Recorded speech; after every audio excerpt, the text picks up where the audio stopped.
2024 లేదా 25లో డిగ్రీ లేదా బీటెక్ చదివారా? సాఫ్ట్‌వేర్ జాబ్ కోసం ఎదురు చూస్తున్నారా? అయితే కోడ్ జ్ఞాన్ 100 డేస్ కోర్సులో చేరండి. జాబ్ సాధించండి. నమస్తే, వెల్కమ్ టు సుమన్ టీవీ. నేను మీ యాంకర్ శ్రీ. ద్వాదశ రాశుల వారికి ఏ విధంగా ఉండబోతుంది జూలై మాసంలో, అండ్ వారు ఏ వాటిల్లో జాగ్రత్త తీసుకోవాలి, వీటి గురించి డీటెయిల్గా మనతో షేర్ చేసుకోవడానికి ఆస్ట్రాలజర్ ఉమా గారు ఉన్నారు. వారినే అడిగి తెలుసుకుందాం. నమస్కారం ఉమా గారు. నమస్తే అమ్మా. జూలై మాసం యొక్క గ్రహ సంచారం ఏ విధంగా ఉంది ఉమా గారు? తప్పకుండా అమ్మా. మనందరికీ కూడా కొన్ని విషయాలు ఆల్రెడీ అందరికీ తెలిసినవే. మార్చి 30వ తారీఖు దగ్గర నుంచి శనిగ్రహ సంచారం అనేటువంటిది మీనరాశిలో సంచారం చేయడము, మే 15వ తారీఖు దగ్గర నుంచి గురుగ్రహ సంచారము అనేటువంటిది మిథున రాశిలో సంచారం జరగడము, మే 22, 23వ తారీఖు దగ్గర నుంచి రాహు కేతులు అనేటువంటి రెండు గ్రహాలు, రాహు కుంభరాశిలోను కేతు సింహరాశిలోను సంచారం చేయడం అనేటువంటిది జరుగుతోంది. మేజర్గా ఈ మాసంలో జరిగేటువంటి ట్రాన్సిట్స్ అన్ని మనం గమనిస్తే సరిగారు 16వ తారీఖున, అంటే ఈ యొక్క రవి అనేటువంటి ప్లానెట్ సన్ అనేటువంటి ఆయన కర్కాటకంలోకి 16వ తారీఖున ట్రాన్సిట్ అవుతున్నారు, సంచారం జరుగుతోంది. అంటే రవిగ్రహ సంచారము మిథున కర్కాటక రాశిలో సంచారం జరుగుతోంది ఈ మాసంలో. తరువాత ఏమిటి అంటే జూలై 27వ తారీఖు వరకు సింహరాశిలో కుజగ్రహ సంచారము, 27 తర్వాత ఆ మిగిలినటువంటి 3-4 రోజులు కన్యారాశిలో కుజగ్రహ సంచారము అనేటువంటిది జరుగుతోంది. దీంతో పాటుగా కర్కాటక రాశిలోనే మాసాంతం వరకు కూడా, అంటే ఈ మాసం అంతా కూడా బుధగ్రహ సంచారం కర్కాటక రాశిలోనే జరుగుతోంది. ఇదే కాకుండా 29వ తారీఖు జూన్ దగ్గర నుంచి 26వ తారీఖు జూలై వరకు కూడా వృషభ రాశిలో శుక్రగ్రహ సంచారము అనేటువంటిది నడవడం విశేషంగా కనబడుతోంది. అయితే ఈ విధంగా ఈ మాసంలో గ్రహ సంచారములు అనేటువంటివి కనబడుతున్నాయమ్మా. ఇక చంద్రగ్రహ సంచారం అనేటువంటిది అన్ని రాశుల్లోనూ కలుగుతోంది కాబట్టి పైగా మనం చెప్పుకోవాల్సినది లేదు.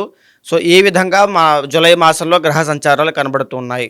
జూలై మాసంలో మకర రాశి వారికి ఏ విధంగా ఉండబోతుంది? విద్య పరంగా, విదేశీ పరంగా, సంతాన పరంగా, ఆర్థికంగా వారు ఎలాంటి జాగ్రత్తలు పాటించాల్సిన అవసరం ఉందంటారు? తప్పకుండా అండి. మకర రాశి అనగానే మనం మాట్లాడుకుంటే చాలా వరకు అన్ని విషయాల్లోనూ మనం చెప్పుకుంటూ వచ్చాము. ఎందుకు అంటే వీళ్ళకి గురుబలము కానీ ఇవన్నీ కూడా కొన్ని అంశముల్లో ఆర్థికంగా ఇబ్బందులు ఇవన్నీ కూడా కొద్దిగా ఎక్కువగా కనబడుతున్నాయి. మనం ఈ మాసంలో ఈ గ్రహ సంచారాల ఆధారంగా ఒక్కొక్క గ్రహాన్ని విశ్లేషణ చేసుకుంటూ ఒక్కొక్కటి మనం బ్రీఫ్గా మాట్లాడుకుంటూ వెళ్తే కనుక ప్రధానంగా రవి బలము అనేటువంటి దాన్ని చూద్దామండి. రవి 6వ స్థానంలో సంచారం చేస్తూ 16వ తారీఖు వరకు మిథున రాశిలో ఉండడం మూలాన ఈ మకర రాశి వాళ్ళకి మీకు 16వ తారీఖు వరకు చాలా బాగుందండి. మీరు జీవితంలో ఎలాంటి ప్రధానమైన నిర్ణయాలు తీసుకోవాలన్నా 16వ తారీఖు లోపులోనే తీసుకోండి. 16వ తారీఖు దాటిన తరువాతనైతే అవన్నీ కూడా కాస్త ప్రతికూలంగా మారేటువంటి అవకాశాలు ఎక్కువగా ఉంటాయి. సో ఖచ్చితంగా 16th లోపలే నిర్ణయాలు తీసుకోవాలి. ఎవరెవరు అంటే ఆరోగ్య విషయంలో ట్రీట్మెంట్ కోసం చూస్తున్న వాళ్ళైనా, లేకపోతే బంగారము వ్యాపారము చేసేటువంటి వాళ్ళైనా, రాజకీయవేత్తలైనా, గవర్నమెంట్ జాబులో ఉన్న వాళ్ళైనా, ప్రభుత్వ అధికారులు, ప్రభుత్వానికి సంబంధించి ఎలాంటి నిర్ణయాలైనా ఏదైనా 16వ తారీఖు లోపులో తీసుకోవడమే శ్రేయోదాయకంగా ఉంటుంది. అయితే ఇంకా మనం ముందుకు వెళ్తే కుజుడి యొక్క బలాన్ని గమనిస్తే ఆయన సింహ కన్యా రాశిలో సంచారం చేయడం, అంటే సప్తమ అష్టమ స్థానాల్లో ఉండడం మూలాన వీళ్ళకి ఏమిటి అంటే ఈ మాసం చివరిలో వాహన ప్రమాదము కానీ, ఏదైనా చిన్న చిన్న గాయాలు, స్వల్ప అనారోగ్యము లేదా రుణబాధలు కనబడుతున్నాయి. 27వ తారీఖు వరకు కూడా వీళ్ళకి నడిచేటువంటి కుజుడి యొక్క సంచారం సప్తమంలో నడవడం మూలాన వైవాహిక జీవితంలో లేదా ఉమ్మడి వ్యాపారములలో కాస్త ఇబ్బందులు తలెత్తడము, ఈ చికాకులు, కీచులాటలు, కలహములు లాంటివి ఎదురయ్యే అవకాశాలు కనబడుతూ ఉన్నాయి. ఎస్పెషల్లీ మకర రాశి వాళ్ళు రియల్ ఎస్టేట్లో ఎవరైనా ఉంటే, రియల్ ఎస్టేట్లో ఇన్వెస్ట్మెంట్ చేయాలన్నా, భూయోగము కోసం అంటే భూమి కొనాలన్నా, వాహనాలు కొనాలన్నా ఈ మాసం కొనవద్దు. తర్వాత అంటే ఆగస్టు కానీ ఆ తర్వాత నుంచి కుజుడు మీకు బలాన్ని చేకూర్చిన తర్వాత ఆ తర్వాత మీకు బాగుంటాయి. అర్జెంటుగా ఏదైనా పనులు ఉన్నాయి ఖచ్చితంగా చేయాల్సినవి అయితే 16th లోపల చేసేసుకోండి. అయితే బుధగ్రహ సంచారాన్ని గమనిస్తే 6th and 7th హౌసెస్లో జరిగేటువంటి ఈ కర్కాటకంలో మేజర్గా జరిగేటువంటి బుధగ్రహ సంచారాన్ని గమనిస్తే మంచిగా ఈ బంధుమిత్ర పరివారములతో మధుర క్షణాలు, అంటే బయటికి వెళ్ళడం, విందు వినోద కార్యక్రమాల్లో పాల్గొనడం, బంధుమిత్రుల దగ్గర నుంచి సహాయ సహకారములు అందడం, వాళ్ళు కాస్త ధన వ్యయం చేయడం, ఇలాంటివన్నీ కూడా కాస్త బాగానే కనబడుతున్నాయేమో. ఇది మంచి పరిణామమే, శుభమే, ఇబ్బంది ఏమీ కాదు. తెలివితేటలతో ఉన్నటువంటి సమస్యలన్నింటినీ కూడా చాకచక్యంగా వ్యాపారాన్ని విస్తరించేటువంటి మార్గంలో ముందుకు వెళ్ళే అవకాశాలు కూడా కనబడుతున్నాయి. అయితే ఇంకొక యోగం ఏంటి అంటే స్టాక్స్ కానీ, షేర్స్ కానీ, ట్రేడింగ్ కానీ చేసే వాళ్ళకైతే మేజర్గా ఈ మాసంలో పెట్టుబడులు పెట్టవచ్చు. పెట్టిన వాళ్ళని కూడా లాభాలు చూసే అవకాశం ఉంటుంది. ఎస్పెషల్లీ 16th లోపే పెట్టండి. అదేవిధంగా గురుబలము అనేటువంటిది అంతగా లేదు. ఇది చాలా ప్రధానమైందండి.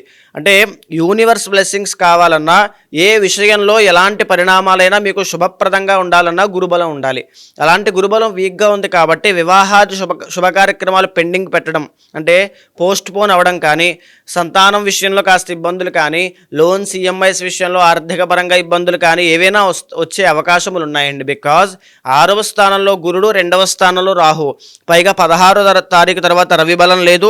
అదేవిధంగా కుజుడికి కూడా బలం లేదు. సో ఆర్థిక అంటే ఫైనాన్షియల్ మేనేజ్మెంట్ అనేటువంటిది చాలా జాగ్రత్తగా చూసుకోండి. డబ్బులు విచ్చలవిడిగా ఖర్చు పెట్టద్దు. ఎలాంటి సమయాల్లో ఏ కష్టంలో ఉన్నా డబ్బులు ఖర్చు పెట్టకుండా ఉండడానికే చూసుకోండి. అదేవిధంగా 26వ తారీఖు వరకు పంచమ స్థానంలో శుక్రగ్రహ సంచారం బాగా యోగిస్తోంది. ఎవరైతే మకర రాశి వాళ్ళు చూస్తూ ఉన్నారో వాళ్ళకి ఆడ సంతానం కలిగి ఉన్న వాళ్ళైతే వాళ్ళకి మంచి లాభాలు శుభవార్తలు వినేటువంటి అవకాశము, తరువాత ప్రేమ వ్యవహారాల్లో విజయాన్ని చూసేటువంటి అవకాశం కనబడుతోంది. అంటే మంచి మధుర క్షణాలన్నీ కూడా కనబడతాయి. ఇంకా చెప్పుకుంటూ వెళ్ళాలంటే హయ్యర్ స్టడీస్ కోసం ప్రయత్నం చేస్తున్న వాళ్ళకి కూడా చాలా మంచి శుభ పరిణామాలండి. అంటే వాళ్ళకి ఉన్నటువంటి ఆటంకాలన్నీ తొలగిపోవడము, విదేశీ యోగం కోసం ట్రై చేస్తున్న వాళ్ళకి కూడా మంచి శుభ పరిణామాలు 16th లోపులోనే చూస్తారు. ఇదే విధంగా శనైశ్వర సంచారం చాలా బాగుంది సిరిగారు. అంటే 3వ స్థానంలో శని యోగించడం మూలన మీరు ఎవరి సహాయము సహకారము అవసరం లేకుండా డిసిప్లిన్డ్గా మీ అంతటా మీరే ఇండివిజువల్గా ఇండిపెండెంట్గా ఎదగగలిగేటువంటి కెపాసిటీ మీలో ఉందని మీరు గుర్తించేటువంటి రోజులు దగ్గరికి వచ్చాయని చెప్పచ్చు. బాగా గుర్తుపెట్టుకోండి. మీరు మీ కష్టాన్ని నమ్మండి, మనోధైర్యంతో అడుగులు వేయండి. అద్భుతమైన విజయాన్ని రాబోయేటువంటి మాసంలో చూసేటువంటి యోగం కనబడుతోంది. ఇకపోతే ఎక్కువగా ఆర్థిక సమస్యలు, తరువాత మానసిక ఒత్తిడి ఇవే ఎక్కువగా కనబడుతూ ఉన్నాయి. సో మనోధైర్యంతో చక్కగా మెడిటేషన్ ప్రాక్టీస్ చేయడం వల్ల సెల్ఫ్ ఎస్టీమ్ అనేటువంటిది డెవలప్ అవ్వడము, శివ ఆరాధన లేదా ప్రణవనాదాన్ని ఎక్కువగా వింటూ ఉండడము, ఇలాంటివి ఎక్కువగా చేయండి. నేను ప్రధానంగా మీకు ఇచ్చేటువంటి రెమెడీ ఏమిటి అంటే ఇంట్లో చేసుకునేది శివనామస్మరణ చేయండి, లేదా దత్తాత్రేయ స్వామి యొక్క దర్శనం చేసుకోండి. ఈ రెండిట్లో ఏది చేసినా గురుబలం చాలా బాగా పెరుగుతుంది. మీకు శక్తి ఉంది, ఓపిక ఉంది అనుకుంటే శ్రీరుద్ర యాగం కానీ శ్రీరుద్ర హోమం కానీ చేయండి. మీ లైఫ్లో ఎక్స్ట్రీమ్ చేంజెస్ అనేటువంటివి కనబడతాయి. ప్రత్యేకించి ఈ మాసంలో మీకు బాగా కలిసి వచ్చేటువంటిది ఏమిటి అంటే 16వ తారీఖు వరకు కూడా నెంబర్ 1 అనేటువంటిది కలిసి వస్తుంది. కలర్ రెడ్ అనేటువంటిది బాగా కలిసి వస్తుంది. ఆదివారం కలిసి వస్తుంది. 16వ తారీఖు దాటిన తర్వాత బుధవారాన్ని మంచి లక్కీ డేగా చూసుకోండి. నెంబర్ 5 అనేది లక్కీ నెంబర్గా చూసుకోండి. లేత ఆకుపచ్చ గ్రీన్ కలర్ని మంచి లక్కీ కలర్లా చూసుకోండి. అంటే మీరు అన్నట్టుగానే ఎవరైనా కూడా ఇప్పుడు మీరు చెప్పిన సమస్యలతో పాటు ఇంకేమైనా ఎదుర్కొన్నప్పుడు మేము రెమెడీ చేపించుకోవాలి, పూజలు చేపించుకోవాలి అనుకునే వాళ్ళు ఎవరైనా కూడా మిమ్మల్ని అప్రోచ్ అవ్వాలి అంటే ఏ విధంగా ఉంటుంది ఉమ్మగారు? తప్పకుండా అండి.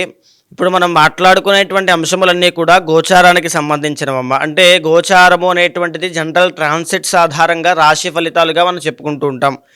పర్సనల్ చార్ట్ అనేటువంటిది ఎప్పుడూ కూడా యునిక్గా ఏ వ్యక్తి యొక్క పుట్టినటువంటి సమయం ఆధారంగా వ్యక్తికే ఉంటుంది. నిజానికి చాలామందికి గొప్ప గొప్ప రాజయోగాలు, గొప్ప గొప్ప ధనయోగాలు జాతకంలో ఉన్నా తెలియనటువంటి ఒక అసంతృప్తితోనూ, ఆ ప్రయత్న లోపంతోనూ, నిర్లక్ష్యంతోనూ వాటి కోసం కష్టపడక, ఆ దారిలో వెళ్ళక, ఎఫర్ట్స్ పెట్టగా ఎక్కడో ఉండాల్సిన వాళ్ళు ఎక్కడెక్కడే ఇబ్బందులు పడుతూ ఉంటారు. అలాంటి వాళ్ళకైనా, లేదా ఎలాంటి ఆరోగ్య సమస్య ఉంది, ఈ సమస్య ఉంది, ఆ సమస్య ఉంది, మేము అన్ని చేసాం ఇన్ని చేసాం, ఇలాంటి వాళ్ళైనా ఖచ్చితంగా మీ వెనకాల నేను ఉంటాను. మీ పర్సనల్ చార్ట్ చూసిన తర్వాత గోచారాన్ని సమన్వయం చేస్తూ ఏదైతే మీకు మంచి జరుగుతుందో శాంతి పరిహారములు మీతో ఆచరింపచేసి భగవత్ అనుగ్రహం కలిగేలా చేస్తాను. అలాంటి వాళ్ళు ఎవరైనా ఉంటే మీకు కింద కనిపించే నెంబర్కి కాల్ చేస్తే మా వాళ్ళు మీకు పూర్తి వివరాలు అందిస్తారు. తప్పకుండా కన్సల్ట్ అవ్వచ్చు. థ్యాంక్ యూ ఉమ్మగారు. Thank you so much. నమస్తే అమ్మా.